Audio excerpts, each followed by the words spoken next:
আসসালামু আলাইকুম। তো আমি আজকে রান্না চলে আসছি।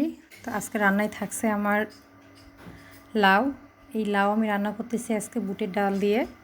তো বুটের ডাল তো আমরা বেশিরভাগ সময় মাংস দিয়ে খাই বা এমনি থেকেও খাই। তো এটা আমি বেশিরভাগ লাউ দিয়ে রান্না করি। আমার লাউ দিয়ে রান্না করতে অনেক মজা লাগে খেলে।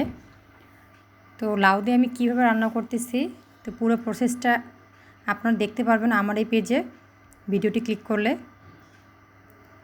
তো আমার সমস্ত ভিডিওগুলো পেতে হলে, দেখতে হলে আপনাদের অবশ্যই আমার পেজে বা আমার ইউটিউব চ্যানেলে আপনাদের আসতে হবে, দেখতে হবে। তাহলে অবশ্যই আমার প্রত্যেকটা ভিডিও আপনাদের লিঙ্কে চলে যাবে। আমার ভিডিওটি দেখার জন্য আপনাদের অসংখ্য অসংখ্য ধন্যবাদ। আর আমার এতদিনের পথ চলা একমাত্র শুধু আপনাদের জন্যই। এখন আপনারা হয়তোবা অনেকে আছেন যে আমাকে আপনাদের উপরে তুলে দিয়ে লাভ কী? আচ্ছা বলুন তো, সাগর থেকে যদি আমরা এক ফোঁটা পানি কখনো নিয়ে নিই, সাগরের পানি কি কখনো কমে যায়? না, কখনোই কমে না। আল্লাহর ওটা একটা রহমত। তেমনি আল্লাহ তাআলা আপনাদের মানুষের মনে, আমাদের মানুষের মনে এমনও রহমত দিয়ে দিছে যে এই রহমতটা কখনো কমবে না। তেমনি ভাই ও বোনেরা, আপনারা আমার এমন এক রহমত যে আপনারা আমার পাশে আছেন বলে কিন্তু আমি আজকে এতদূর আসতে পারছি। না হলে আমি তো সেই ন্যাকমরুদের নিপা, সেই ন্যাকমরুদেই পড়ে থাকতাম পিছনে এক কোণে। এই হচ্ছে আমার ধনিয়া গাছ, আমার ছাদ বাগানে ফুলের টবে যেখানে সেখানে ধনিয়া লাগাই দিছে।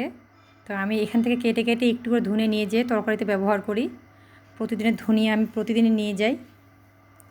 তো কথা হচ্ছে যে মানুষের ভালোবাসা এমন একটা জিনিস, সমুদ্রের পানির সমান। আল্লাহ তাআলা মানুষের মনটাকে এমনও বড় করে দিছে যে ভালোবাসা কখনো কমতি পড়ে না, সেটা বাড়তেই থাকে।